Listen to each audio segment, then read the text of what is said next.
losing you since the day we met. You've been leaving me. You're just not gone yet. In a while,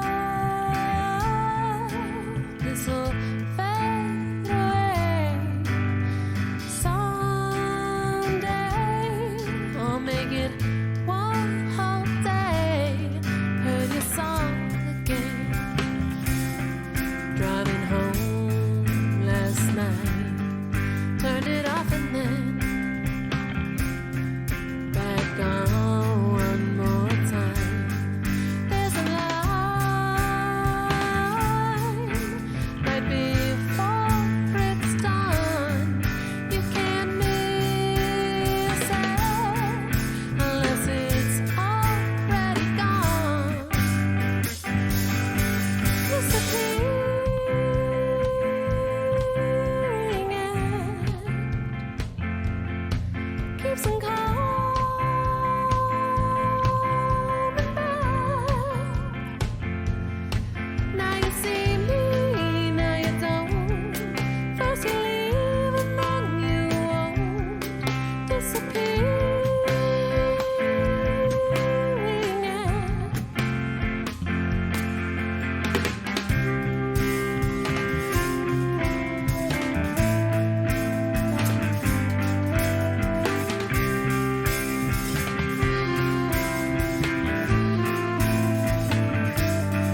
Saw you at the store till you turned around.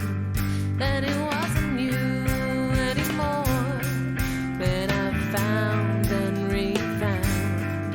It's a call or a walk or a call. First it's you and then it's a go. Disappearing it keeps on coming back. Now you see me, now you don't. First you leave and then you won't. Disappearing it. Oh, the other night I almost got to sleep without anyone who's not there visiting me. You can see me if you want. I left the light on. You can't miss it unless it's already gone. Disappearing it keeps on coming back. Now you see me, now you don't. First you leave and then you won't. Disappearing it.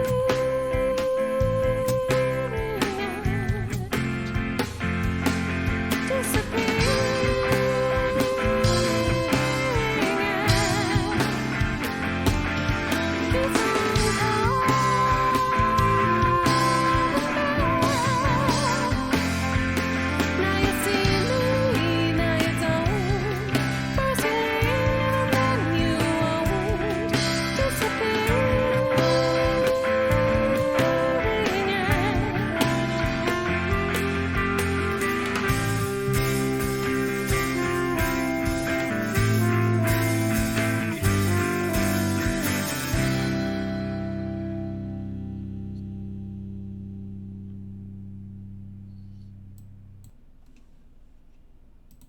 Hello everyone! Happy Sunday! I'm Green Eye Trombonist, sometimes also known as Ilea, and you're on my channel. We're doing another amazing interview today, as we've been doing for most of the past Sundays. And if you are new here, if you haven't caught any of those either on Twitch or YouTube, pretty much I assume that you are familiar that the world is in the middle of a pandemic. The United States is not responding well overall. Yeah, so some of you in other countries, you may have relaxed restrictions. It might be a lot safer for you right now. But in the United States, it is still very much not safe. We are still very much, in most of the country, on shelter in place orders, lockdowns, quarantines. And because of COVID, conferences have been canceled for us academics. And that sucks. It's one of the main places where grad students go to share their research, get feedback from people who aren't members of their department, network, meet other people. And like, now we don't have those opportunities. And going forward, they may all go digitally, which is great to keep having things available, but that still means that, it's not quite the same thing.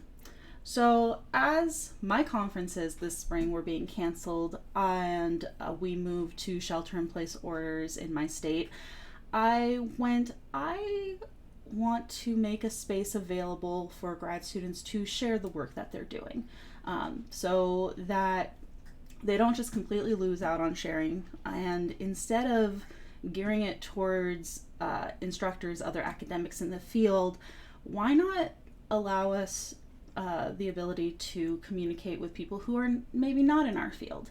And that's something that I personally believe in, that we shouldn't always be speaking to the 5 other people who do the specific niche thing that we do, but that we should be able to communicate with people no matter their education level, because I can rant about education and everything in this country as well, no matter their background knowledge of what we're doing. We should be able to communicate and share and explore these really cool topics. So that's what I've been doing, and so far I have spoken to a few different people who none of them are in the same field as I am. But this week I'm talking with someone who is in the same general field of rhetoric, and who's in my program at University of Wisconsin-Madison. They do some amazing research, but I'm going to go ahead and let Kyla introduce themselves. Hello, hi.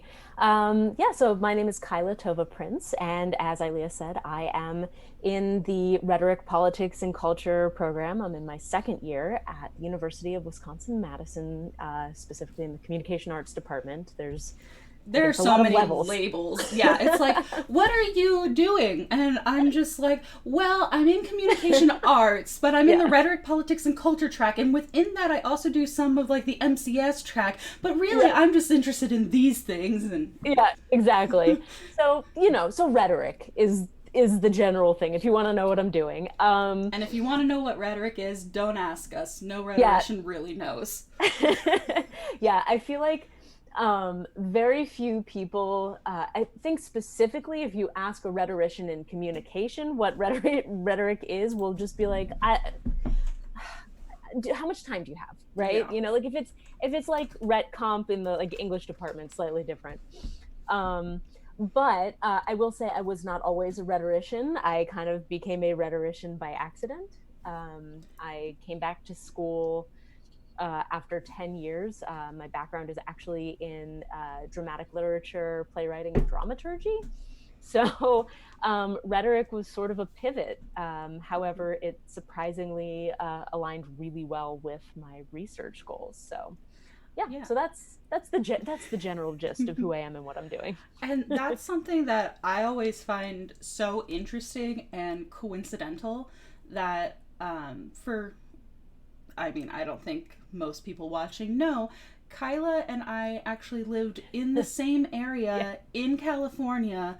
Like, I think we were maybe 20-minute drive apart. which for Bay Area means you're close, you're great. Anything that's an hour or under is close in the Bay Area. And we both were in theater and doing like the performing scene, but we never did a show together. Your brother did the same children's theater that I grew up doing for 13 years of my life, and we just never crossed paths in that way. Which is so weird. And then neither of us has a rhetoric background. I come from anthropology, and we both end up in the same field, in the same program, at the same Wisconsin. School. In Wisconsin. Yeah. We left California for Wisconsin. Yeah, I mean, you have to really love what you're doing to be like, pretty perfect weather or snow. Mm-hmm. Snow, but not just snow. Snow like 9 months out of the year. Yeah. Although, I will say I'm kind of missing the snow these days because right now it's mosquito season and I hate it. Yeah, so. The humidity with the heat means that it's at least 7 degrees more in the feeling of the temperature rather than the real temp. But because it's a pandemic, I haven't stepped outside for like, I think 2 weeks now. See, I have the dog who is snoring. I hope no one can hear this. I can't hear it at snoring all. So loud. But yeah, so with the dog, we have to go on our daily walks. Yeah. And I would like that. My pandemic health habits are definitely not great. I miss being able to go to school and eat my keto meal that I put in the fridge in the faculty lounge. Yeah, it's a thing. But it's all right. Pandemics change. It changes everything. So some days you just have to be okay with the fact that nothing feels normal. Yep. And that it's not going to be what we conceived as normal going forward. It is something that I think a lot of people still don't realize, but others are starting to grapple with. We saw Fauci as well say that we're never going to eradicate COVID. Which is a lot. Yeah, it's a lot. For anyone out there who may also be struggling with this, please put your mental and physical well-being first. Take care of yourself. And we've gone off a little bit, so I do, as this is probably going to happen, Kyla and I talk a lot. Yeah. Like just in general, but also with each other, we are willing to go down those roads. Oh yeah, lots of rabbit holes. Yeah. So you talked about how you have a background in dramaturgy, and that you're now in communication, you're now in rhetoric, and you said that rhetoric lines up really well with your research goals. So I'm wondering if you can talk about like that transition and what your research goals are and like how they connect. Totally. Okay, so this requires a little bit of setup, so I'm sorry if I bore anybody with my history, but in 2009, I graduated from the University of Florida in 2008. Yeah, 2008. And I had been kind of like hopping around schools. I left Columbia University in New York, went to UF. They were like, you have too many AP credits, get out. So I actually graduated a year early and with basically half an education. All I really knew was theater. Theater's all I'd really done in my life, all I really cared about. And specifically, I was obsessed with the American musical and William Shakespeare. My goal was to eventually either work for the Oregon Shakespeare Festival or a regional Shakespeare festival like that, or to get a job doing something like dramaturgy for the New York City Center Encores, or something where I could be deeply involved in the making of theater through a dramaturgical lens. I ended up getting a job as a high school drama teacher at Olympic Heights Community High School in Boca Raton, Florida. Shout out. That was a rough year. And during that year, I realized I did not want to be a high school teacher. I was also 21. Don't recommend going back to your hometown and teaching children who are friends with your siblings and have seen you in your pajamas before you were their teacher. Yeah, it's not really good for establishing any sense of authority. My students were incredible. We had a great year, but I knew this was not where I wanted to go. So I went back to school. I went back to Columbia University for an MFA in dramaturgy. And while I was there, I relapsed with anorexia. Although at the time, it wasn't anorexia. And I'll explain. I have struggled with an eating disorder not otherwise specified, which I believe now is called OSFED. It's like other specified feeding and eating disorder. Mm-hmm. The Diagnostic and Statistical Manual keeps changing it. But basically what it is it wasn't anorexic enough to be anorexia, but it was an eating disorder. Mm-hmm. And I won't describe what any of that is, but I just for trigger purposes. But I was in an abusive relationship. I committed myself to the gym and to my eating, and basically became solely focused on controlling my body, and was unable to continue at Columbia. Columbia's program also really didn't align with where I wanted to be. I just wanted to be in New York. Mm-hmm. And so I ended up leaving Columbia and choosing recovery instead. So I, got a job working at Apple, and I eventually moved out to California and started working in tech. But while I was doing all of that, I also had gotten really involved in different eating ideologies, I will say. I was a vegan, and then I was paleo. I got certified as a health coach. I started a blog and then a podcast where I was really dedicated to using restrictive eating disorder-like behaviors. I'm not calling vegan or paleo an eating disorder. However, some of the behaviors are similar. Mm-hmm. I got really invested in using those behaviors to help people recover from their eating disorders somehow. I became an influencer in that space, minor, not a big one, didn't make any money. It was kind of an uphill battle. But if people Google your name, that stuff does come up. Oh yeah. I've done it. Spoiler alert. I was like, ooh, someone from my area of California, and I totally Googled you before you came out here. It's a rabbit hole if you go through some of my stuff. I leave it up because I do think it's important to show where you come from, especially, just from authenticity, not authenticity's sake, but like actual authenticity. Like, I don't want people to believe that I've just like always been this like woke, fat, positive, health at every size person, when it took me a really long time to unlearn a lot of the BS that I came up with, and I want people to be able to see the journey, so they know that, first of all, they can do it too, but also that, as a person, I'm a person first, and people are fallible. And I do think that's missing a lot, right? Like, people are like, listen to me, I am the authority. And there's this assumption that they like have all the knowledge, they have all the answers, and that they always have, almost. Exactly. And, so in like 2015 or so, I started to get really disillusioned with the paleo world. I started to detach from it because a lot of the language and behavior was very cult-like. I was listening to the same podcast. I was in this bubble of influence. And I realized a lot of the behaviors were really just, they were a mess. And a lot of the people were a mess. And more generally cisgender women were coming to me for help to recover from their eating disorders that they were not anorexic, but they were developing secondary amenorrhea, which meant that they were no longer menstruating as a result of their food restriction and obsessive exercise. They were feeling out of control with their food.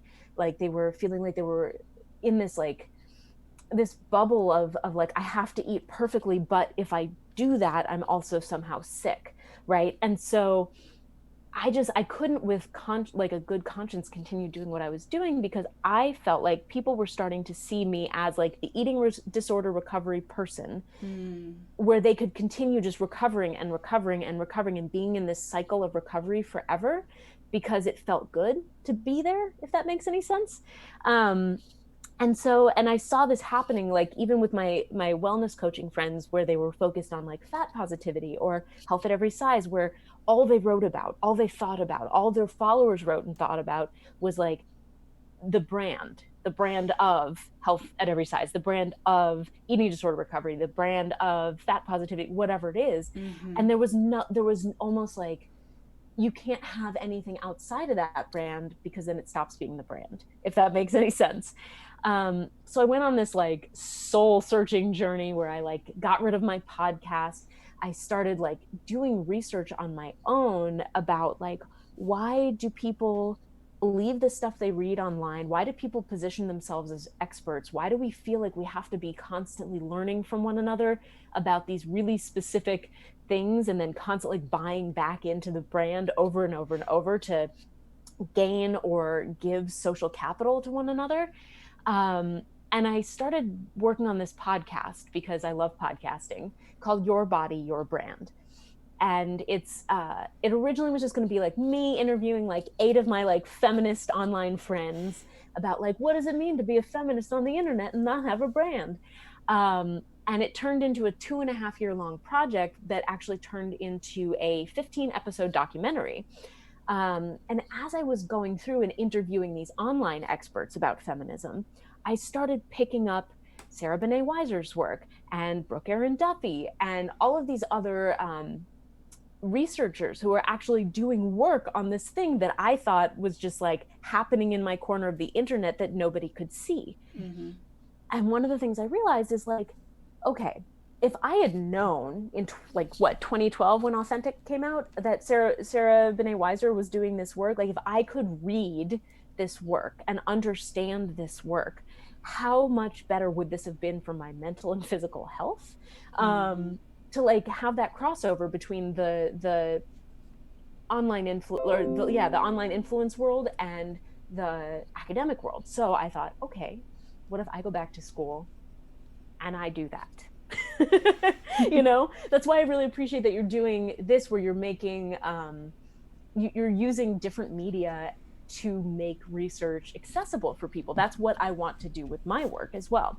Yes, I would love to make strides in the world of rhetoric, but also I want to make what I learn or what I discover usable for people like me who are struggling to understand why their behaviors or their influences affect them the way that they do. And this is something that came up in Maureen's interview as well, which was 2 weeks ago now. And that is, yes, we could just do research that talks to those 5 people, right? But what is the point of doing research if it's not going to actually have some kind of influence, impact, change, if it doesn't have some kind of importance to a broader audience, like the world at large? Right, exactly. And like, the reason I chose rhetoric, despite the fact that it's incredibly niched, you know, it does require us speaking to a very small group of people. The reason I chose rhetoric over something like MCS, or even sociology, because I did look into sociology programs, was that I believe that the words that we use to persuade one another and the way in which we persuade one another matters. It's like integral to understanding influence online generally, but in my particular case, influence about the body specifically. And I also, my day job was working in marketing. And I mean, literally my job was persuasion all day long.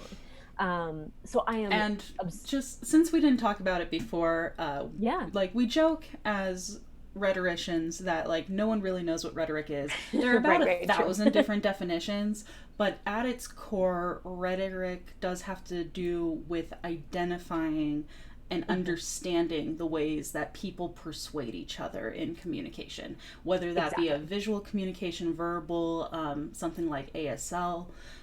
It's all about that persuasion factor. Yeah. Exactly. Yeah. So working in marketing, I was keenly aware that how to persuade people. I spent a lot of time listening to small business marketing podcasts and being a part of that world, which if you want to talk about toxic masculinity, just go look into the small business marketing world.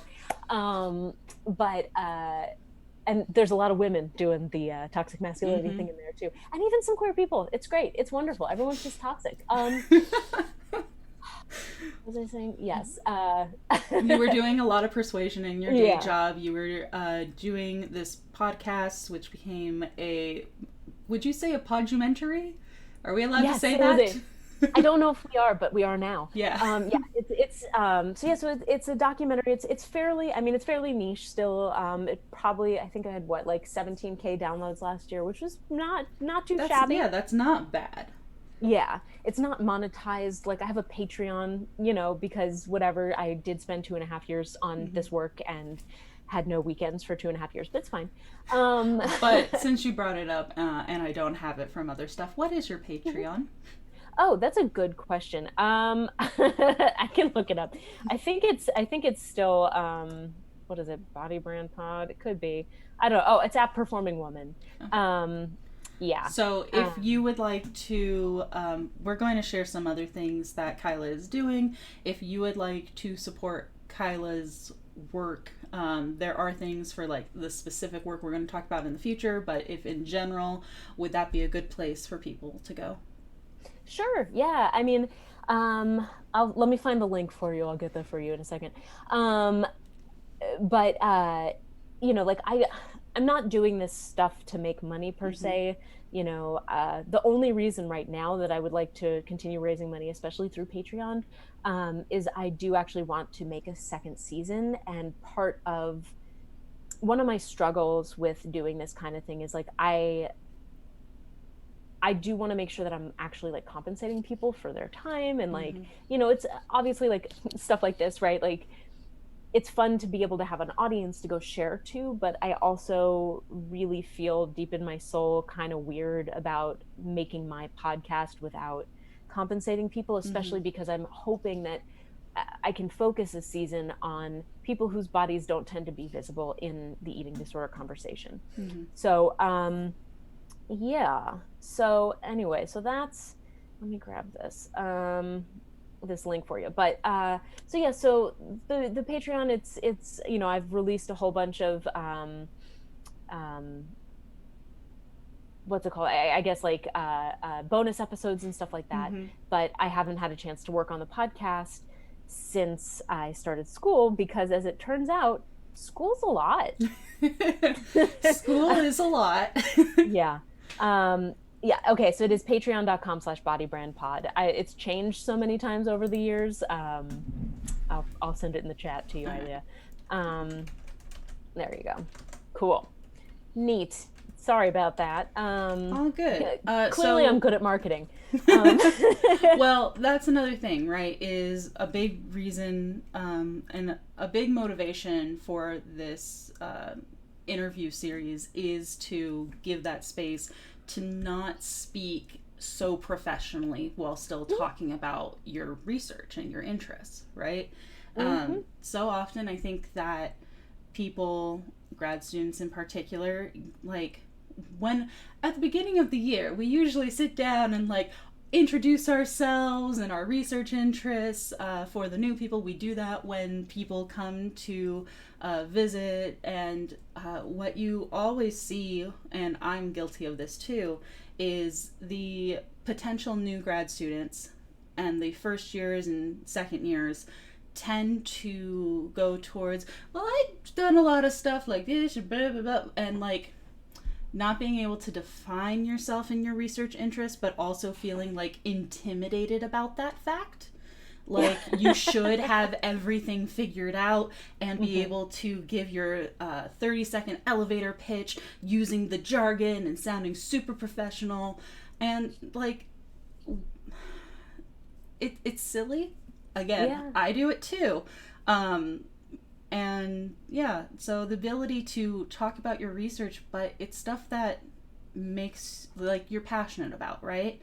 It's the stuff that makes you go, yeah, I'm going to go read this gigantic book about diets because this is the kind of stuff that I want to do. For sure.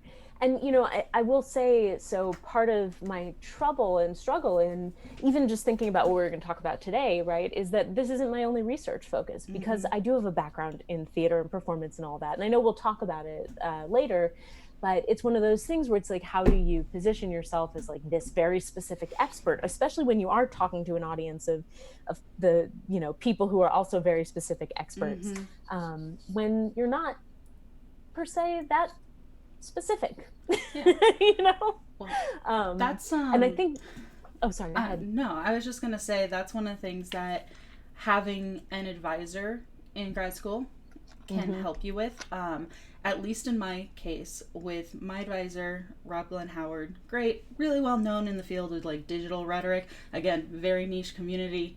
But one of the things is when we were talking about what I should do for my thesis, because that's something we do second year in our program, we were looking at it's all Sorry, I'm looking down the barrel of that one.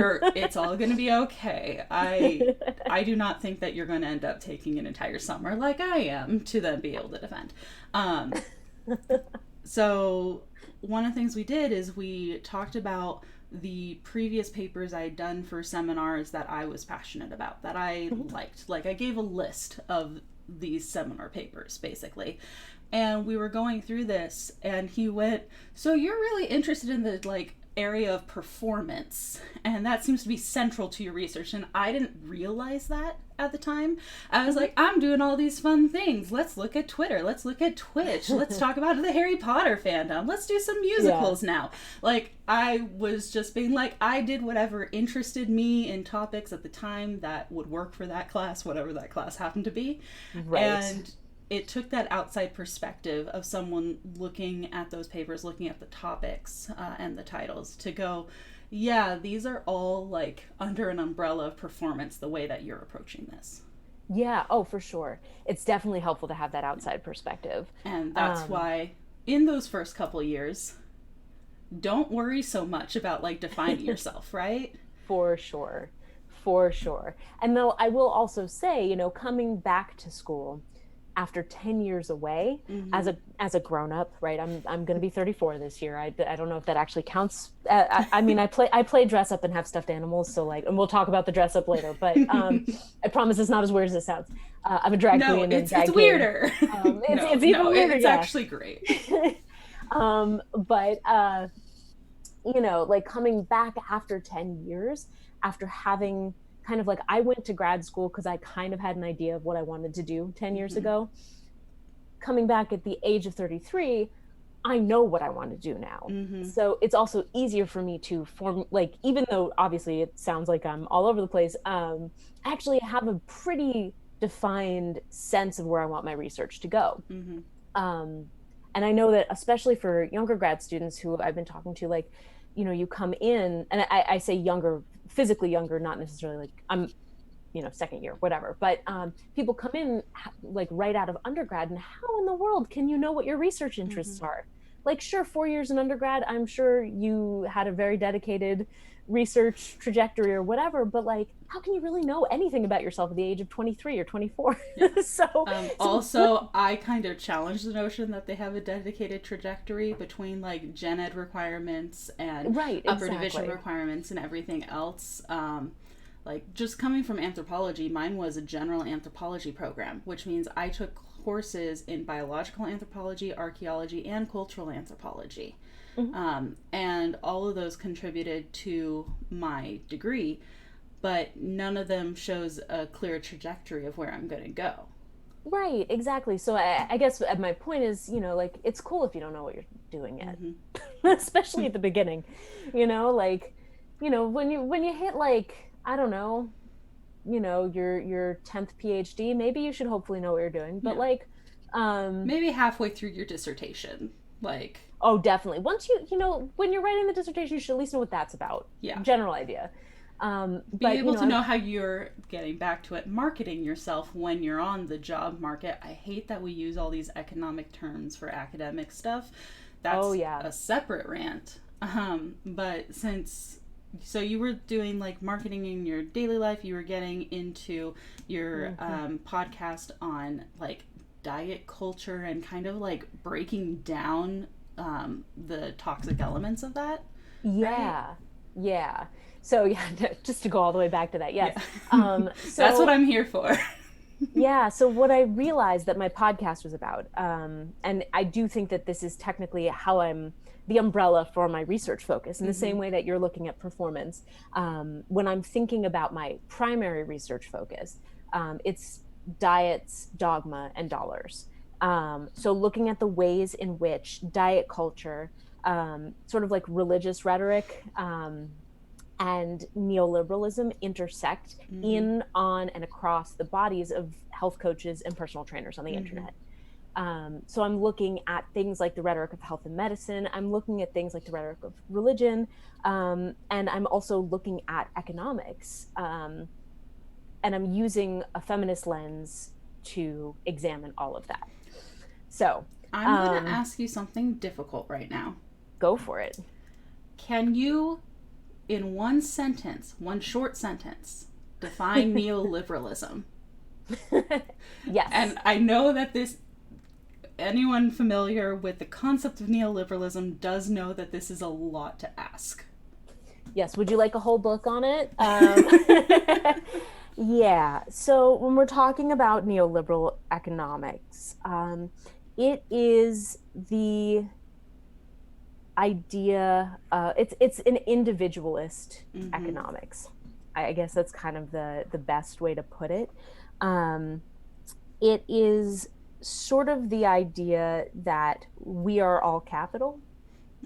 I'm trying to see if I can find a quick sentence that'll help best explain it in an easy way. But, you know, when you think about the American ideal of you know, the bootstrapping, Horatio Alger, you know, coming up from the bottom. The pick yourself up by your bootstraps through hard work and effort, you will succeed. That's all it takes. And it's the idea that every single person is monetizable. And so that concept, this very individualistic, bootstrappy, monetized accounting system for human life, in addition to all of the other monetizable assets in our world, that's kind of like, it's not just an economic system, but it's also a mindset that undergirds a lot of the ways in which we interact with one another. So even when we were talking about, for example, neoliberal feminism, which I attribute to Catherine Rottenberg, wrote the book on it. It's this idea that feminism isn't like collective care, right? It's not this collective unionization, if you will, of people caring for one another. It's the idea that, you know, one woman gets to be CEO and women solved it, right? And so, so that's a huge part of how I see a lot of the online marketing playing out around self-care and eating disorder recovery and even health at every size. It's this idea that if you are privileged enough to afford the program, then you can yourself go out and wear a crop top and love your body or something like that, right? It's this idea that it's up to you to somehow overcome the systems of oppression by you yourself fixing it for yourself and then going out and influencing other people, but getting paid for it. And one of the things that it doesn't acknowledge is that privilege, right? Oh, like, 100%. Privilege is obscured. Any sort of collective notion that there are systemic barriers, obscured. Neoliberalism really has it has its roots in, I think, like the 1920s, but it really, when you think about neoliberalism, you think about the 1980s.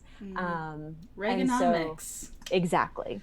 But I actually really recommend anyone who's interested. I thought that this book by Julie A. Wilson, it's just called Neoliberalism, is incredibly useful primer that, even though it does use some academic terms, is very approachable, and helps kind of contextualize some of the mindsets that happen in the world that we live, in which we live today. So Yeah, so neoliberalism plays a large part in diet culture, and also not just in diet culture itself, but in the ways in which we have monetized fixes for diet culture. Mm-hmm. Um, and so the marketing of the fixes for diet culture is sometimes just as toxic as the marketing of diet culture itself. So that's something that I'm interested in exploring. Um, and so I'm kind of hoping, and we'll see where this goes, because who knows after this year, right? Everything changes on a day-to-day basis, but like I'm hoping to kind of focus both my thesis and my dissertation on diets, dogma, and dollars, because that's what I came here to do, Which was is to also a focus great on. title. Exactly, right? Thank you. It is also the title of episode 5 of my podcast, which is focused on eating disordered coaches who sell eating disorder recovery, which is a whole thing. There's so many coaches who are selling like clean eating and recovery and who are so deeply disordered, but they're using their influence to hide it. It's a whole thing. Mm-hmm. But yeah, so that's kind of where my primary research focus is right now. I'm doing a couple of conferences this summer and early fall that are related to the rhetoric of health and medicine that I'm very excited about. And then I'm going to make you humble brag a little bit here, or I guess I'm putting you on blast. Or if we want to go like super rhetoric with it and be jargony, I am putting a terministic screen on you. Burke. Ugh. Burke is fine. I don't know why he doesn't call it a spotlight, because like theater, that's what he's talking about, is just a spotlight. But you got into the National Communication Association's annual conference to the Performance Studies Division, which only accepts student papers that are the top student papers. About that. Yeah. So how does it feel as you're in your first year in the program, you are new to rhetoric, you're not new to researching these things, having passion about them, obviously, and not new to being able to write well, obviously, as well. But how does it feel to be new to this kind of world and be a top student paper, be recognized for the work that you're doing? To be honest, I'm waiting for the email where they tell me it was a mistake. So. Imposter syndrome is alive and well in grad school, everyone. Yeah. No, to be honest, so my paper actually, as you mentioned, was performance studies, which actually isn't in this research focus. Yeah. I will say, to answer your question specifically, it feels great. It feels a little overwhelming, but I'm also really excited, because that means that the ideas that I kind of dismissed it, even when I was talking to my advisor. I kind of dismissed them as like, I don't think this is publishable. Like, it feels kind of basic to me. So I don't know if it's, it just felt like it wasn't going to be any. I was just like, I'll just submit it, because I don't think it fits into any other category except feminist and queer theory, which, but it was specifically about performance. So I was like, you know what, I'm going to take a gamble. Let's see what happens. And this is what happens. Yeah, and that is what happens. But so my secondary research focus is performance studies. Specifically, I'm looking at drag, because, as we have intimated, I play dress up. I am a drag king and a drag queen. I primarily perform as a king these days. And for those of you who don't know what a drag king is, think about what a drag queen is, and then think of the opposite thing. It always blows my mind. I get comments on my TikTok like, "What's a drag king?" And I'm like, I can't help you. It does feel like that's one of those things that's pretty easy to figure out what it is if you know what a drag queen is. Exactly. Like, it feels like there's a connection there, but as you have mentioned in our conversations and in your research on drag and performance, drag kings are kind of minimized in the space, right? Exactly. Yeah, and so why it's like it's funny to people who know what drag kings are to be like, of course a drag king is kind of the opposite of a drag queen.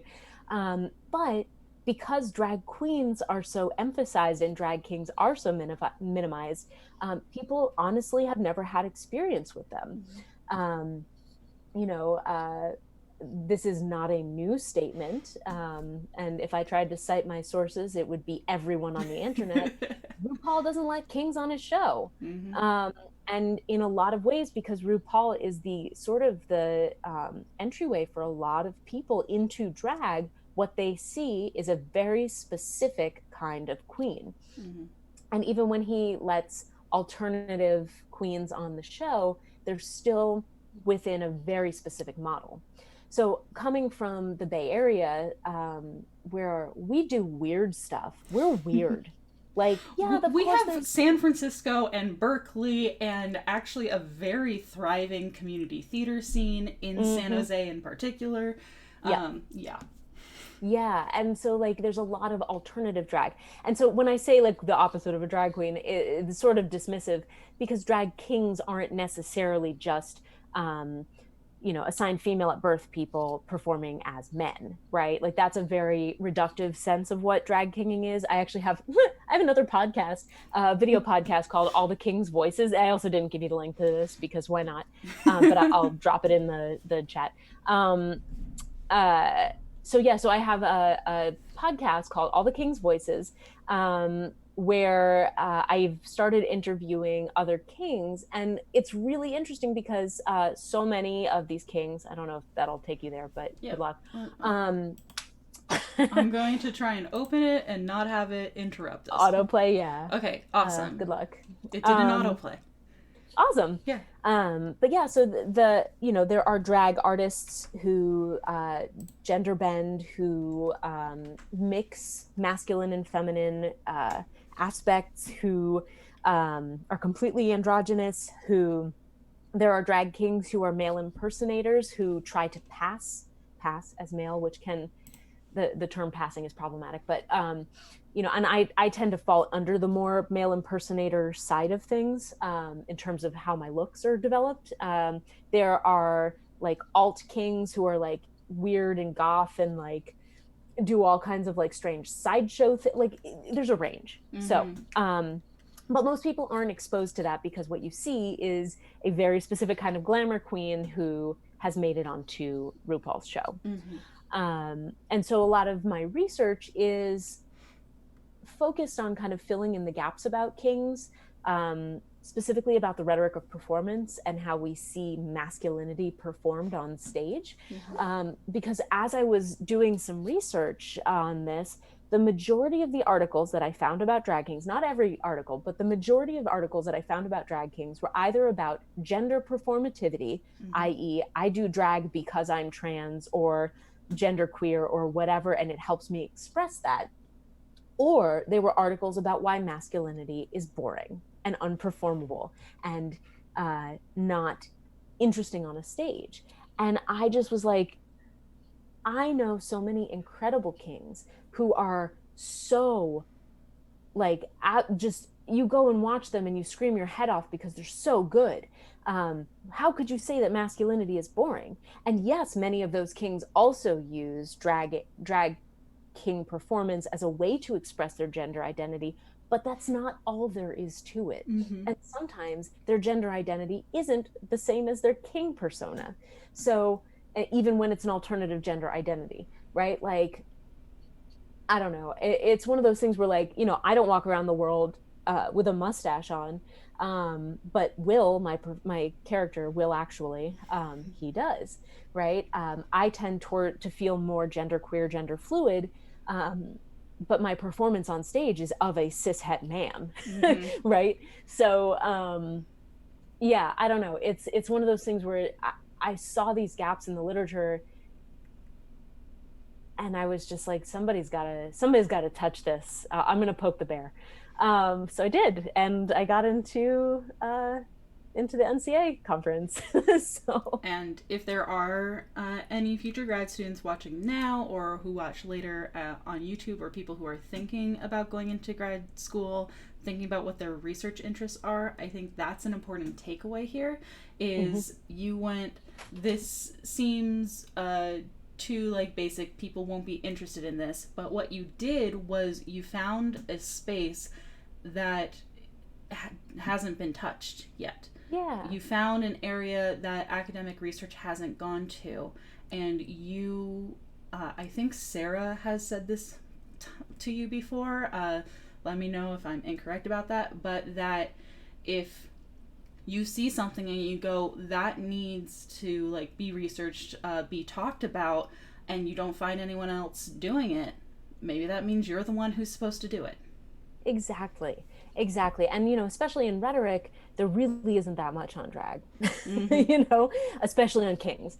You might look more towards sociology, queer theory, queer studies, that sort of thing, which there's crossover. It's interdisciplinary. I can't write these papers without queer theory. Especially if you're, using interdisciplinary sources to help craft a new theory for your own field, like that's also something you can do. Yeah. um Everything is not set in stone. We may Yeah. have a canon, but there are people out there who think we need to dismantle and destroy the canon, either have a new one or have none whatsoever, right? And I think the biggest point of that is that a canon is not concrete. Sure. And like you can also take the canon and say, here are the places where they left stuff out. Yeah. And be aware that there are places they left stuff out, right? Just Sure. like you don't need to exactly know what you are going to be doing for the rest of your life in your first year in grad school, exactly what your research interests are. We also need, and just like with having this persona of like the authentic and I know everything and I've always been this way, that's all bullshit. Just to like be clear, right? And it connects to the canon.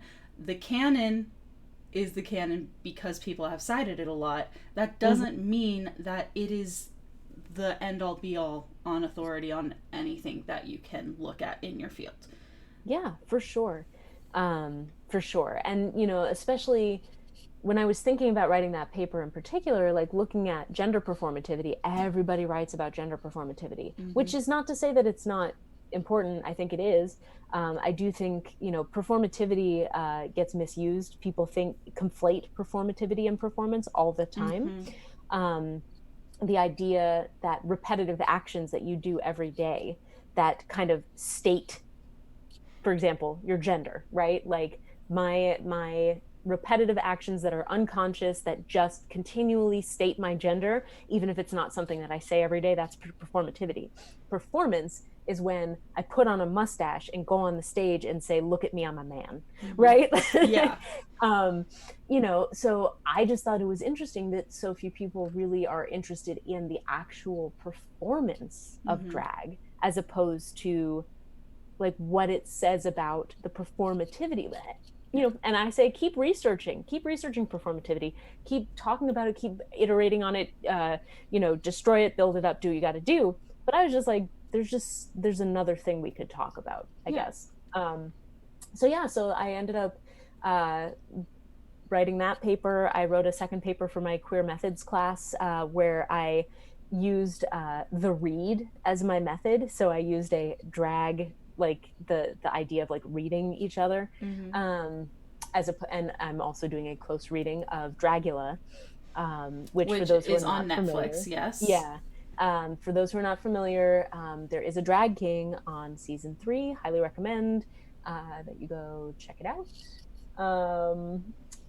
So I've just been kind of like focusing on that as a way to not only connect with my background in performance, theater, drag, etc., but also to exercise what it means to find gaps in the literature, or what it means to use a queer method, or or to have a conversation that I want to have using the time that I have in the academy. So so it's been really fun. It's been really interesting. Definitely a nice diversion, especially because writing about eating disorders can be incredibly taxing on a person who is, when you're in recovery, you're always in recovery. Yeah. I consider myself fully recovered, but that doesn't mean that I will have erased the fact that I had an eating disorder in my past. It goes along with alcoholics. Even if you haven't had a drink in 20 years, you're still an alcoholic. There's still the chance you could go off the bandwagon. For people who have physically harmed themselves, it's part of your history. Yeah. And so so it can be a lot to do this research. I'm working on a paper right now with another grad student at the University of Utah. Shout out to Mariah.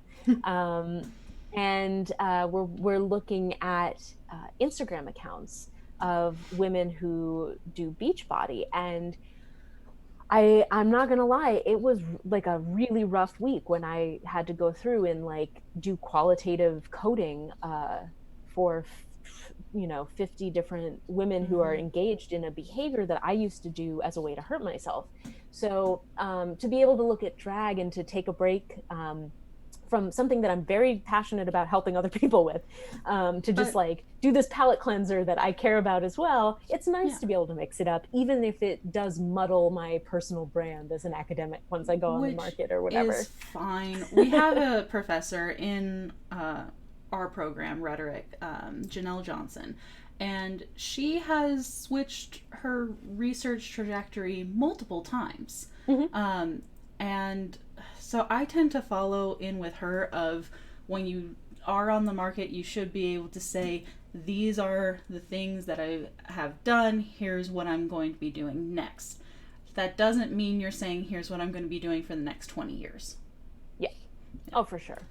Exactly. So, and all of which is to say, I fully intend to give my NCA presentation in drag, whether it's virtual or in person. Beautiful. But it's going to happen because I know there will be people who are at the conference who say, what is a drag king? So I will show them.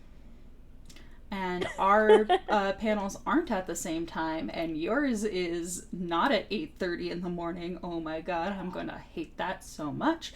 It's going to be a fun paper by the time it gets there, but that means I can go see your panel. Yes, it's at 2 p.m. on Friday. I have seen Kyla perform as Will actually before, and this is, I think, something that I said to you when you started researching for this project, and you said they all talk about how, like, drag kings don't work in a performance sphere and it's boring, and I'm like, so they've never seen you on stage. Like, Kyla's got a great performance, and kind of using that to shift, you also have a lot to do with like the burlesque scene. We've talked a lot about your performance background, and you have another like side project that you've been doing that's not related to grad school, but is related to your passions. And I watched it yesterday, Friday. All the days blend together, right? Right when it came out with our Facebook invite, the time that it said there, I was watching it. Yay! Thank you. So can you talk a little bit about that? Yes. So as I mentioned all the way back at the beginning of our interview, I originally studied the American musical. That was part of my dramaturgical, my background's in theater. I've been doing it since I was 8 years old. Doing musical theater was one of the most important things in my life to me.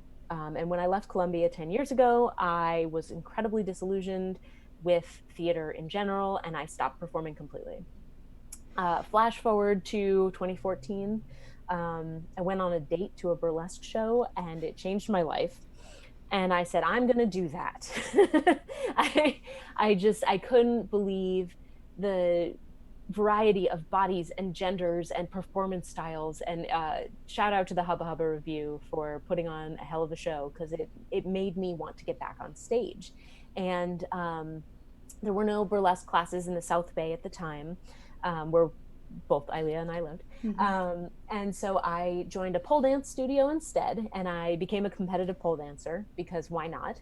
And I say competitive, I was amateur competitive. I have a couple gold medals, but it was always in the amateur categories. But still, like, let's not downplay it. It might not be an international, like, competition, but I have taken a pole dance class before. I think it's amazing what people can do with their bodies. Oh, yeah. So it might be amateur, but that doesn't mean you're just doing, like, I'm going to spin around the pole and just look a little sexy. There is so much technique and, like, control that goes into that. So I'm not going to let you downplay that. For sure. And I was a certified pole teacher too before I injured myself. Wasn't necessarily related to pole, it was more related to my chronic illness and my tendency towards obsessive exercise. So, and if you have time, after we talk about the burlesque and everything, it is still Disability Pride Month. So yes, I was we can wondering, talk about that yeah, too. Great. For sure, because, like I said, I have way too many I can't have a personal brand, because I can just fit into whatever box you want, which is I mean, who needs the boxes? Let's blow up the boxes and just enjoy being people. Like, this is my own personal thing. I don't label myself with any, like, sexual orientation, because I don't feel like any actually describe me correctly. Yeah. And I would like us to move towards a world where you don't have to come out, where it's not assumed that you're straight, right? Where it's like, if you bring a cis guy, a trans woman, a non-binary person, whoever you bring home, it's just like, okay, that's who you're dating now. Exactly. And I'm very privileged in the fact that I 100%, and I know my father and my mother are watching this right now, so shout out to them, but I 100% know that no matter who I bring home, it's not going to change their love for me. Or if I never bring someone home, it's not going to change their love for me. That's awesome. So I've been very lucky in that I have not been forced to come up with an identity for myself in most situations. And I am hopeful for a world where we no longer have to put ourselves in those boxes. Amen. Yes.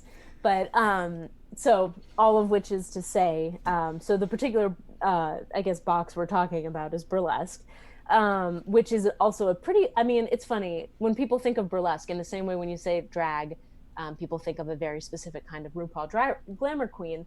When people think of burlesque, who do you think of? Well, my brain actually goes to Gypsy, the musical. Sure. Well, that is musical theater. Because I'm musical theater, that was my introduction to what burlesque is. For sure. Specifically the 90s movie version with our lovely Bernadette Peters. Is it Bernadette? Yeah, it's Bernadette. Playing Mama Rosalie. Amazing. Which is a role that if I ever get my belt back to Not Trying to Kill Me, I would love to have in the future. I mean, there's time. Yeah. There is time. But you, last fall, were actually my first burlesque, drag, etc. performance ever live. Like, other than appearing in a musical, which is its own thing and is putting out, like, this idea of what drag and burlesque are.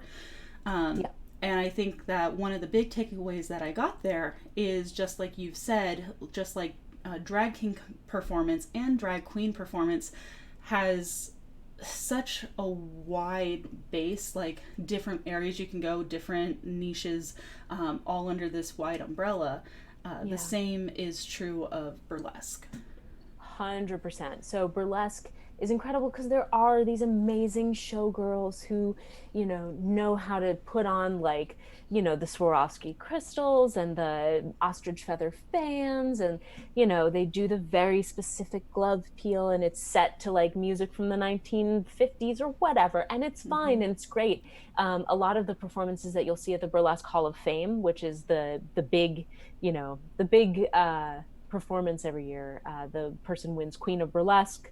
And it's a big deal. And actually last year's Queen of Burlesque was a Bay Area person, Frankie Fictitious. So go Frankie. And I believe the Princess of Burlesque, Redbone, is also currently located in the Bay Area. So Nice. yeah. But yeah, so like you have like, and I wouldn't say that necessarily either of them are like per se what you think of when you think of like Dita Von Teese, right? But there's a very specific kind of like what we call classic burlesque, where it is more showgirl-y. And I use showgirl in a non-gendered way because whatever. But then there's also neo burlesque, which is like the more campy comedy burlesque. And within that, there is all kinds of stuff like nerdlesque, where you just do cosplays or, reenact your fanfic while stripping. I saw somebody do, what was it? Was it Star Trek fanfic that they read out loud and like, while their dance partner, it was ridiculous. Okay. So I was going to say that watching the first episode of the thing we're about to show the trailer for made me go, damn it, Kyla's making me want to actually try out burlesque. And now you're telling me that I could cosplay and just like read fan fiction. You 100% can cosplay. I actually got into the Nerdlesque Festival in Kansas City this year, and unfortunately it was postponed. With my Tobias Funke Never Nude act.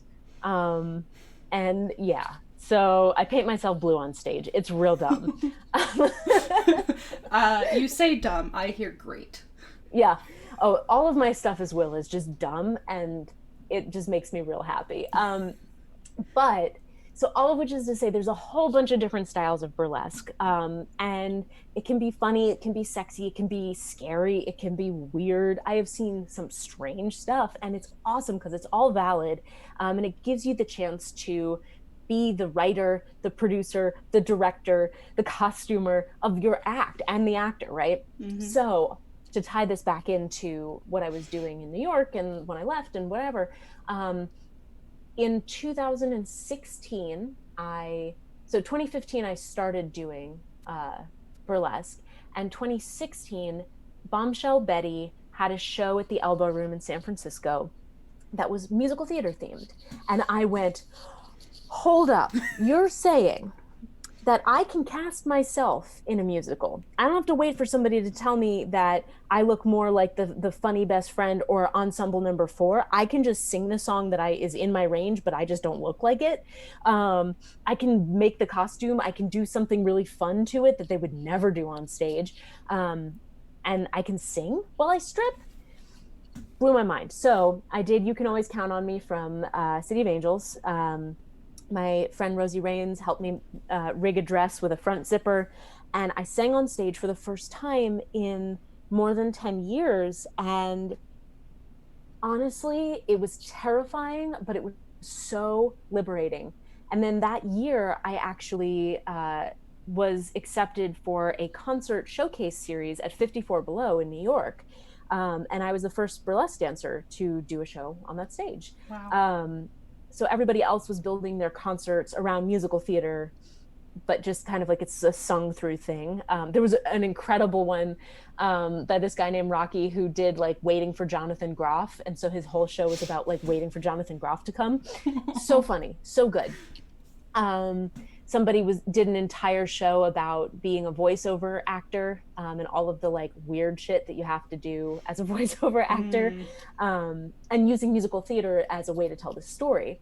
And I used various songs to do kind of like a feminist one-person burlesque show about what it means to present as a woman in the world. And so like I combined like How Lovely to Be a Woman, I enjoy Being a Girl and I Feel Pretty into one medley, for example. I did a song to Christmas Lullaby from, uh, uh, what's it called? Jason Robert Brown. Songs for a New World. So various things. I performed it as a one-person show, first in New York and then in San Francisco area, in Redwood City. And then, I just started doing musical theater acts. And what I hear from a lot of people in burlesque is that they left theater, or they kind of do community theater, or, they love theater, but they never really got a chance to do it.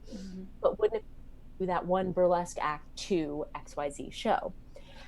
So 2017, I said to myself, what if there's a show called Nearly Naked Broadway, where it's just Broadway. It's just Broadway themed. And you don't have to wait for the one Broadway themed show per year. We could just do it regularly. Unfortunately, San Francisco theater prices are not great. So I wasn't able to raise the money to do it. I did fundraiser shows. We did the Broads of Broadway in 2018 with an incredible cast. It was Kitty Kapow, Dorian Dietrich, Taz Al Ghul, and Kiki LaChanteuse, and myself. Such a fun show. It was like 11 o'clock at night in an underground theater. But we never really had a chance to do it live. So then the pandemic happens and everyone's doing stuff online. And I realize I don't have to buy a theater. We could just do the show. And I don't have to limit it to people in Madison, Wisconsin. I could have people from all over the world do this show. So I did a Kickstarter in April and May, and raised money so that I could pay for ASCAP and BMI fees, because I did want to do it legally. And I had over 70 people apply to be in the show. I cast 2 shows. The first one, as you mentioned, Ilea, went live on the 24th, and the next one goes live on August 14th. The first one is themed around acts that have to do with, marginally have to do with coronavirus. The second show is acts that have to do with, it's called What I Did for Love. So anything relating to love, sex, or relationships. But the main thing that I wanted with this show is for us to be able to sing the song that they told you couldn't sing, to play the part they told you couldn't play, to do the weird idea that you were like, what would be great? What if I did Gimme Gimme, but in a straight jacket? Just weird stuff. I didn't want Big Spender or, Cabaret or Chicago, because everyone does that. But so we had people do the falsettos. Somebody did a song from Hades. It was so fun. Somebody did something from the Three Penny Opera. And when she proposed it to me, I was like, are you kidding? Of course. Who even knows the Three Penny Opera? So I just was like, this is the opportunity to do the thing that you're not going to get into any other show. And I am going to put that in chat right now. And so this is called Nearly Naked Broadway, right? Yep. And a lot of the acts that you are talking about right now are in the first episode. Yes. Yeah. And the second show is going to be just as great. It's got a whole bunch of stuff that you wouldn't necessarily expect. Let's see if I can give you some teasers. I know we've got a Rent song in there. Let's see. Somebody's doing Everybody's Girl.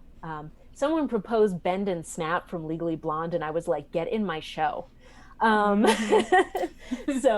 it's going to be a lot of fun, the second one. And the second one, I actually am currently working on video editing. I choreographed a 3-person chair dance, and all 3 people live in different parts of the Bay Area. So I'm going to put them together into one dance. It's going to be great. Goodness. So we'll have a group number. You can get access to each episode. It's a $10 cover fee. And that gives you forever access as long as Vimeo is alive, and you can download it. But one of the things that you are also trying to do is, with typical burlesque and drag shows, audiences bring in cash to tip, right? And so one of the things that you've done is, yes, you can get access, you can be there, see everything for just $10, but you're also really promoting, you've put the PayPal, Venmo, Cash App, whatever is provided by the performer to you, so that people can tip, and you've also provided your own, where if the person puts that it's for Nearly Naked Broadway, you then split it among everyone. Exactly. Yeah. And I mean, the thing is, it's hard for performers, especially right now. There's so I am not primarily a performer. The money that I make as a performer goes back into building more costumes and things like that. But a lot of performers are out of work right now, or working in essential jobs. And so providing opportunities, like, this show doesn't pay great, I will say that, because just like I couldn't afford a theater, paying ASCAP and BMI fees is, I basically, I raised $700 in my Kickstarter, and it's all already gone, to pay for ASCAP, BMI, and the Vimeo fees, so that we could do this legally. Because, as those of you who are familiar with Twitch and YouTube and things like that, free platforms, as it turns out, though they do cover your ASCAP and BMI fees, they will take you down if you insinuate that you have an assigned female at birth body, is my nice way of saying it. So I'm paid extra so that these performers would get the chance to perform and do their stuff. I paid a minimum fee for everybody, but my hope was that our audience will be generous with their tips, just as they are at regular burlesque shows.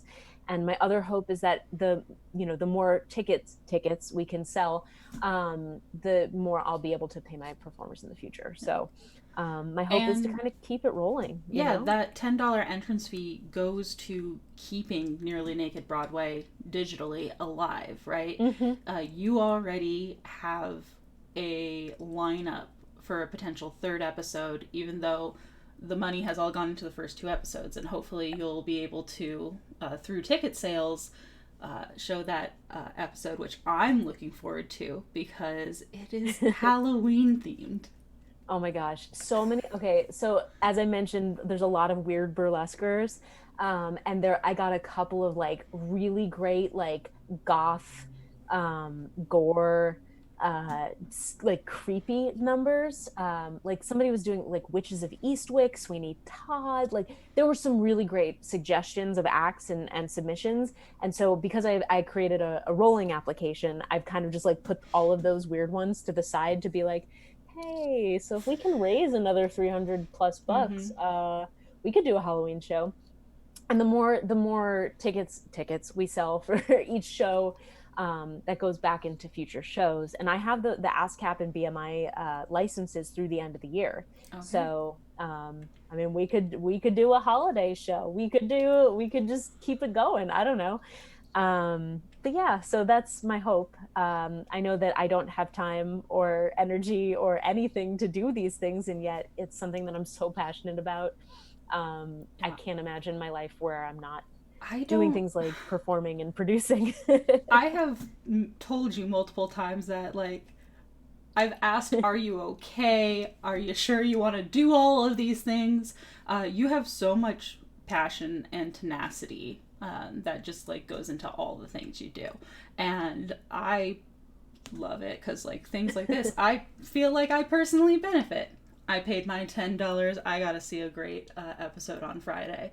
So, given that, and Papaya Pop in chat just said, sounds like an opportunity to reimagine Beach Blanket Babylon, which, as Bay Area people, we know Beach Blanket Babylon closed last December.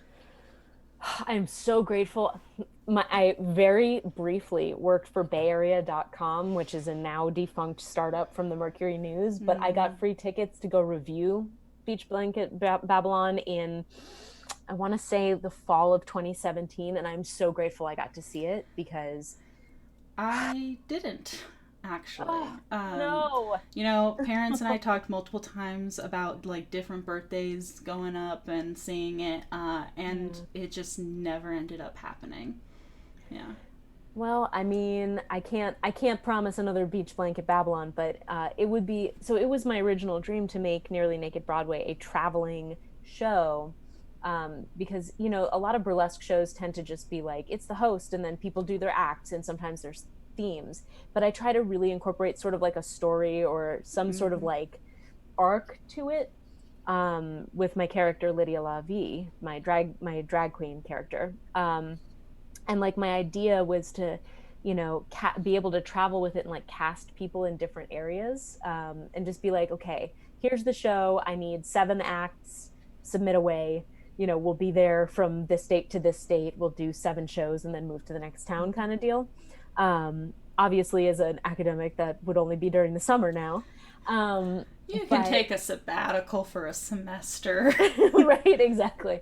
But like I don't know. I always wanted this to be something bigger, and I'm just grateful that we even have a chance to do it this way. I'm doing a song from Two on the Aisle for the next show, so stay tuned.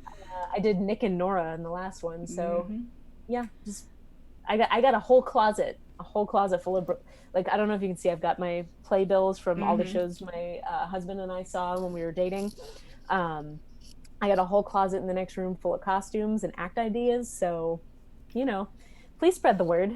Yeah. And with that, keep me busy. Let's watch a trailer for it. As an aside, yeah, I know this is probably going to go against Twitch terms of service. Don't at me. It's worth showing and like. I tried to keep everybody there. Engaged, so. Yeah. Like, all the important bits are covered. Oh yeah, for sure.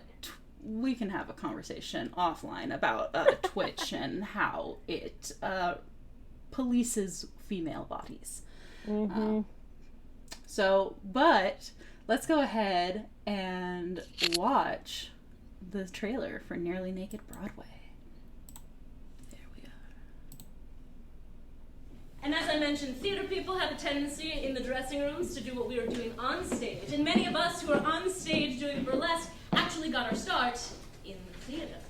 So, it's like peanut butter and jelly or, And to be clear, these are from a previous performance pre-COVID. The trailer. Not me. Is that the Needs fortune or fame. that's the one with the in-person show, yeah? Yes. A name, all I need is time to play.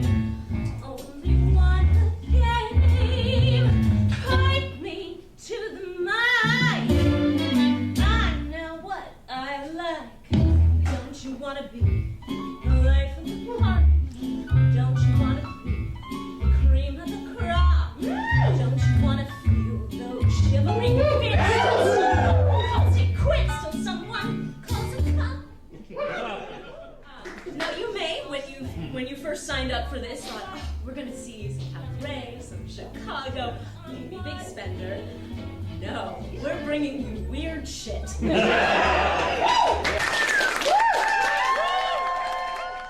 means that we're bringing you Broadway musicals, but with more boobs. All right, yeah, and that's the trailer. That's awesome. Yeah, that was our 2018 performance. It was a lot of fun. I wish we could do it in person again, but maybe one day. Yeah, that's the hope. Right now, I love that with quarantine in place, with Broadway closed, with community theaters really not able to perform, you have found a way to let performers have that space. Yeah, it's fun. I'm thinking for the next show, Will actually might make an appearance. We're going to see how much extra time I have to paint twice in one weekend. So it's a process. Yeah. Filming for Nearly Naked Broadway was like an 8-hour day. Yeah. Just between the makeup, the costume, the choreography, the editing, it was a lot. But yeah, so that's a thing I do in my spare time. And it's awesome. So again, if you would like to purchase episode 1, that's $10. I put the link in chat. It's on Vimeo. That'll give you lifetime access to watch this. And if you do purchase that and you're able to, please also tip the performers. I'm still waiting for my stimulus check, so I have yet to put in my tips yet. But like, it's in my mind. It's in the back of my mind, being like, I would not go to a burlesque drag performance.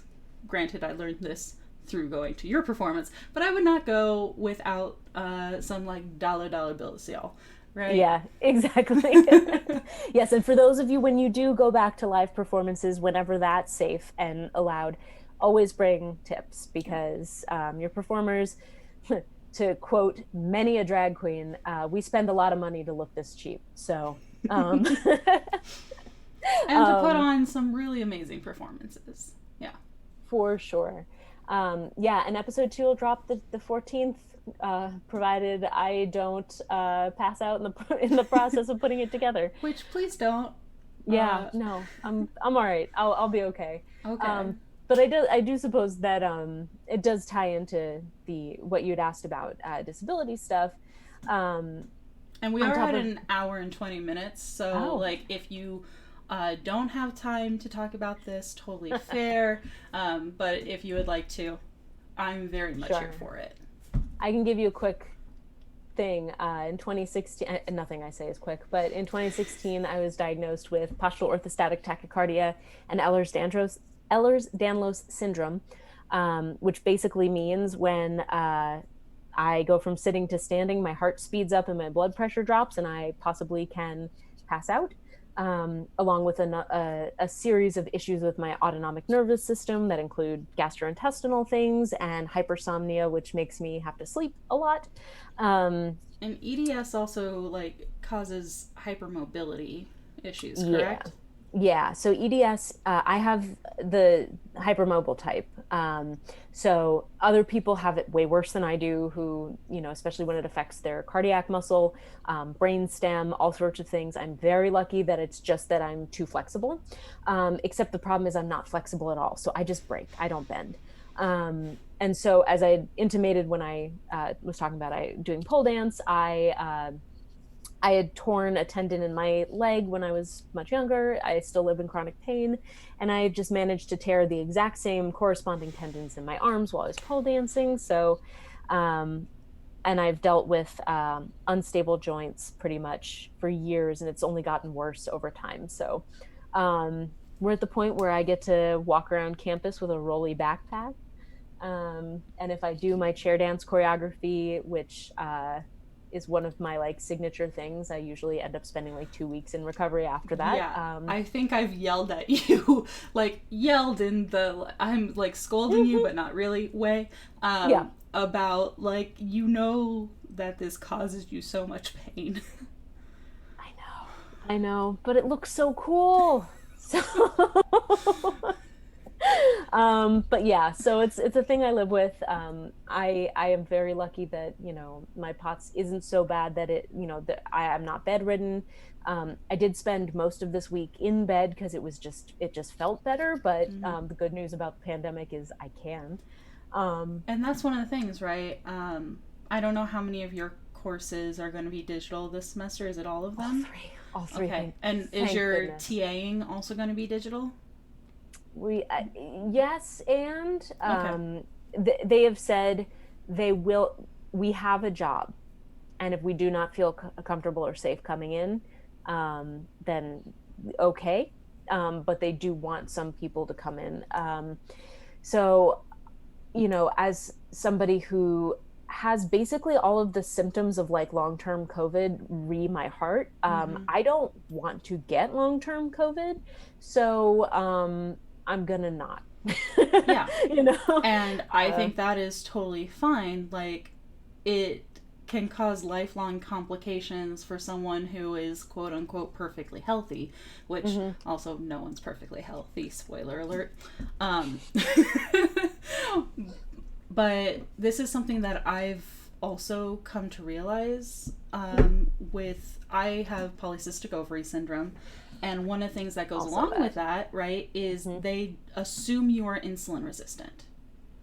And what we know is that diabetes increases your complications and like chance of death from the 1% to 7%.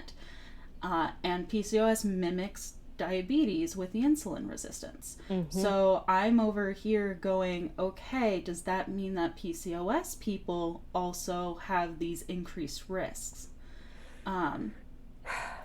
And so we don't know enough. And yeah, we do not know, but we do know that even those who survive, they don't recover, in that there are potentially lifelong complications from this illness. And one of the things that I want to talk about is, like, you are in grad school, and before COVID, you did need to come in person, and there were courses, like there were classes that you had to miss because your POTS was acting up, or something else was going on with your body. Yep. But you are still here, and you have been able to make it through. And I think part of that is that you have been very open about what's going on, and also you've been an advocate for yourself. Yeah, and you know, I think it's really hard, especially with grad school, because there are so many like systemic things where, you know, we talked about an hour ago, right? Like you want to present this like polished brand where you're this marketable piece of human capital who can go out into the world and do everything productively and be, you know, whatever. And I think it's really hard to say, hey, so turns out I am ill today, right? Like today I can't get out of bed, or today I have a migraine, or, you know, I also deal with complex PTSD. And so to show up to class like after having a panic attack and saying to the professor, I had a panic attack, I'm not feeling great, I'm sorry if I'm like this, but here's where we are. It can feel really scary and really dangerous in a lot of ways. And I don't know what that's going to do for my career in the future, but at the same time, I want to be here, and I want to be here as all of myself. And sometimes all of myself feels a little broken. And so to push through it or to pretend or to hide it, I don't feel like actually helps me. So, you know, I'm very grateful to my advisor, because I've told her like, hey, I have problems with emotional regulation because I'm dealing with complex PTSD. And some people can't say that to their advisors and feel like they're not going to get minimized or belittled or kicked out of their program or passed over for opportunities. And instead, you know, she's been incredibly supportive. She's helped me, you know, find opportunities and has, you know, really been a cheerleader. And I feel very fortunate that I have had the privilege to do that, because I know a lot of people can't. But if my advocacy for myself can in any way stand as an example for other people's advocacy for themselves, or to people who are advising people who might need a little bit more time or a little bit of help, or a little bit more leeway, or just a little more cheerleading, please consider that, I guess. You know? Right.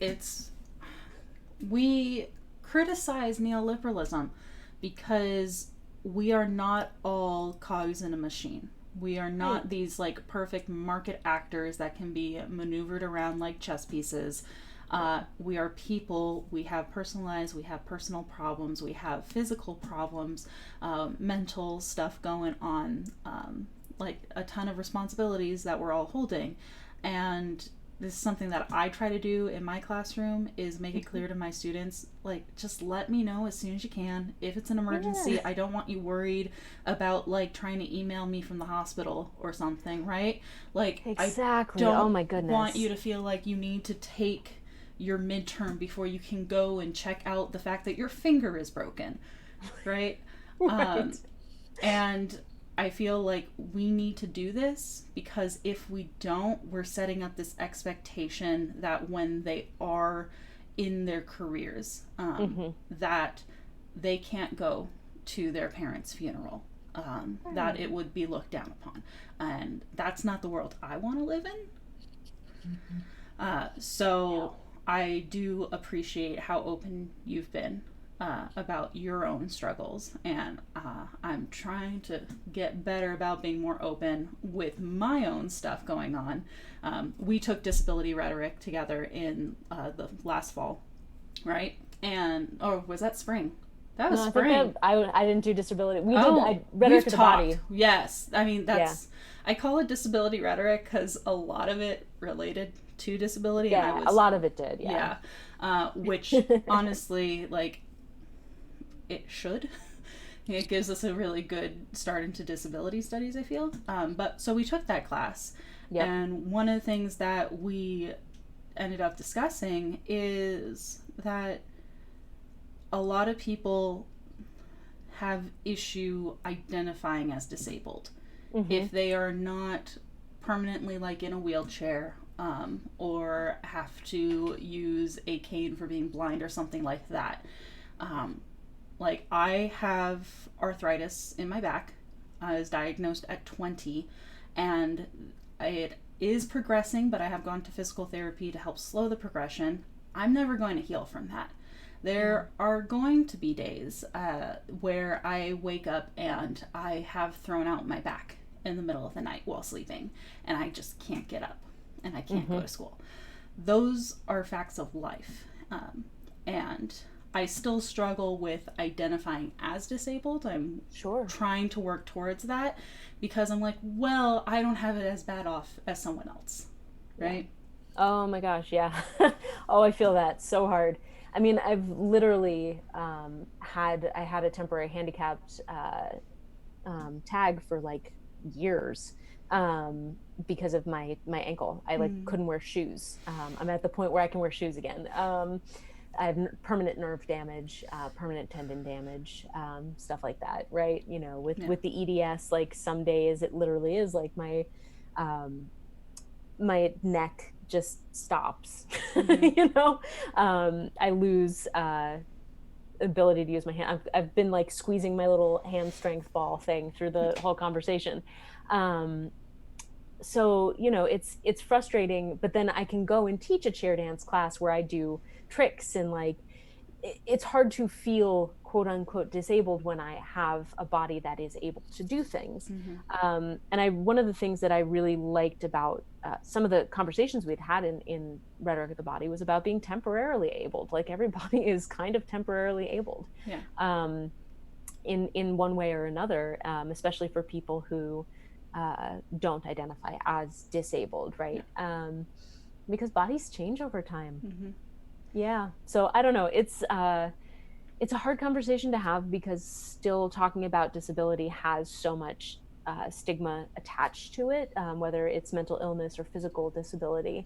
But I do think that these conversations are worth having, especially as it relates to academia, because there is, I think, still stigma unless you're doing like disability studies, right? You know, like then it's only acceptable if you are like, I think the same thing happens with Black academics, right? Yeah. Like, oh, you have to do AFAM studies, and right? This is something we also saw in anthropology. If you are white in anthropology, you need to go out and study some other culture in the field. And usually that's expected to not be a first world country's culture, right? But if you are Black or Latinx or Indigenous, you are then expected to study your own culture. Right. Or like with queer theory, right? Like, you're expected, so if you are out and like actively queer, you must be doing queer theory. And like, you can, I don't know. I feel like a lot of that, it gets really problematic because on the one hand, like, I think it's super important that, you know, disabled people are writing about disability rhetoric, for example. Right? There's like, you don't elements want that of nuance there, where you don't want that white cisgendered hetero male to be the only voice talking about like disability and race and queerness. Right. But it shouldn't limit what you can be seen to be writing or to care about or to do. I don't know. Yeah, it's a fraught conversation. That's a fraught conversation. I think the biggest takeaway is we are not saying that as a queer person you shouldn't do queer theory, but we're saying that other people should not limit you to queer theory because Yeah. you're queer. And also, queer theory can be applied to a whole bunch of other stuff. Yeah, Like, I it's talk not about just queering games in my thesis. Like, that's a little cool. snippet going on there. Yeah. That's awesome. Yeah. Yeah. So, I mean, and clearly, as we have seen from my example, you can't just be one thing. Like, people are complex, and this is part of my, just to tie it all together with a lovely little bow, part of my whole argument against branding in general is that nobody is a brand. No person can or should limit themselves to this one visible tagline or image that defines, or elevator pitch that defines everything about you and will always be the thing that defines you. You're so much more than that. You, the collective you. And also individual you who's watching. The collective you, the individual you, you're all so much more than that. And to limit yourself to your username or your website or the images you took in 2015 and to say, this is who I am and this is who I will always only be, it's not a good way to live, you know? And while I talk about it specifically as, you know, relating to disordered eating and health and fitness, I feel like it applies to everything else. Yeah. We're not the same people we were 5 years ago. Oh my God, and thank if we God. think of ourselves as brands, then we feel limited to that person, even though we've grown beyond it. Exactly. So my hope is that somehow with at least some of my research, people will read that and go, hey, I could do more than one thing. All right, let's do it. For example, Ilea, come try burlesque.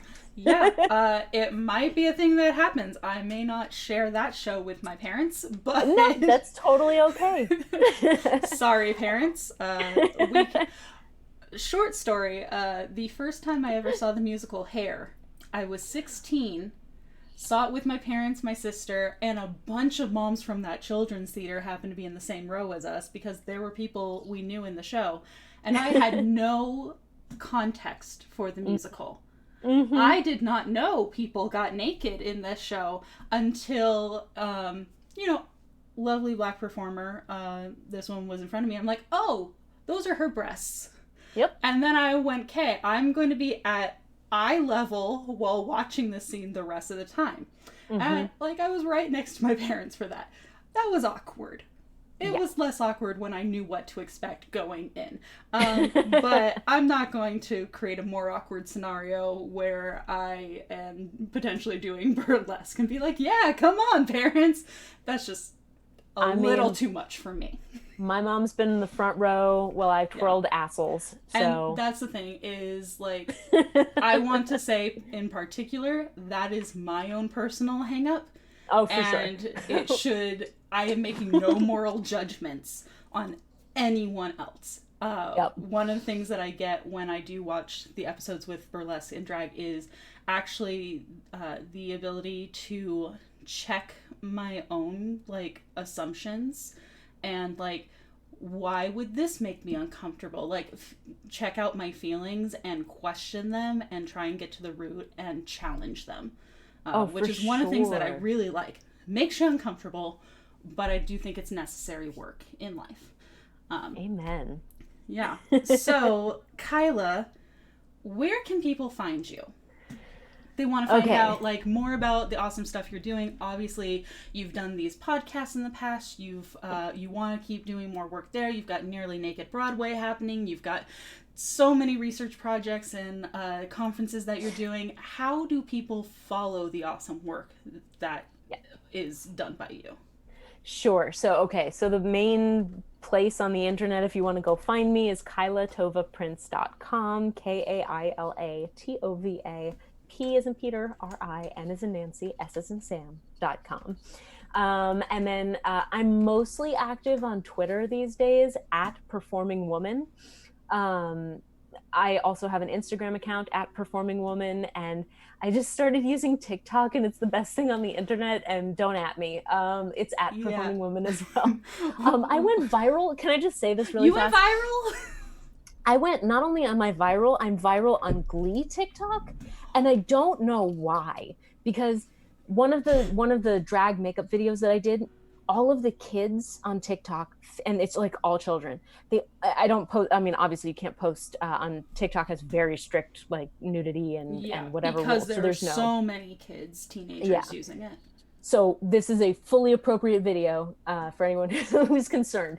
It's just me putting on my makeup to be Will actually, and I guess I look like Will Schuester from Glee. And the children of TikTok think it's the greatest thing ever. I have over like 230,000 views and 10,000 likes on it. Oh my god, that's amazing. If one thing in the world that I have spent years cultivating and curating and working on, if any content that I had spent that kind of time, like, had gone that viral in my life, I don't think I'd still be seeking validation, but my TikTok did. So anyway, I mean, honestly, woman. yeah, you would. Yeah, probably. Coming It's like the curse of the performer. Yeah, the thing that's gone viral for me was when I worked writing for Geek and Sundry freelance. I created a fandom D&D where I would take a television show, cartoon, movie, whatever it is, and I would turn the main characters into playable characters for 5th edition of D&D. And so that series has, I don't know, somewhere over 1 million views in total. Oh my God. And has like been reblogged, and people have written about it, and I got reposted. I got posted by Wizards of the Coast in their official Facebook page for my Harry Potter series, right? So, and this is something and you're still seeking validation. And I'm still seeking validation. Like, this is something that we have to come to terms with, Kyla. We're always going to have imposter syndrome. We're always going to be seeking that validation. But I am going to probably make you uncomfortable, as I feel like doing, in praising you. Because, honestly, I love the work you do, both academic, performance, and how much care you have for everything in your life, really. Like, how much you just plain care is amazing. And I want to work with you in performance and academia, and eventually we're going to have to figure that out, but not right now because you are way too busy and I've got a thesis to finish. Yeah, let's get through that dissertation. Let's get the doctor. Let's do it. Yeah.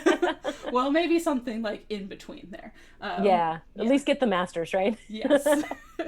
But I am just so excited to see where you go going forward. Thanks. And like how you evolve as a person.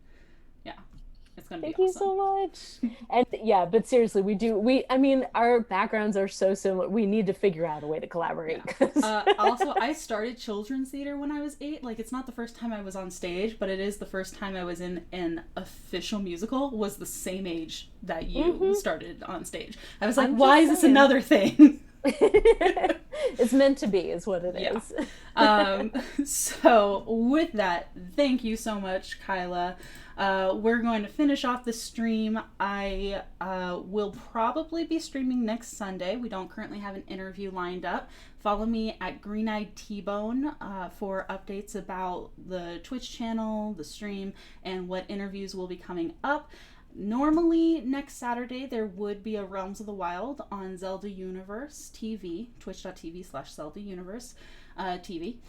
But Zelda Universe is doing their annual Z-Youthon and raising money for charity. So we will not have a Realms of the Wild episode next Saturday. And because of that, I'm going to try and get something going for Sunday just for us to like play. Maybe some Pokemon Shield, lots of singing. We'll get that worked out. So stay tuned on my Twitter. Thank you so much, Kyla. This was amazing. I wish that I could see you in person, hopefully soon.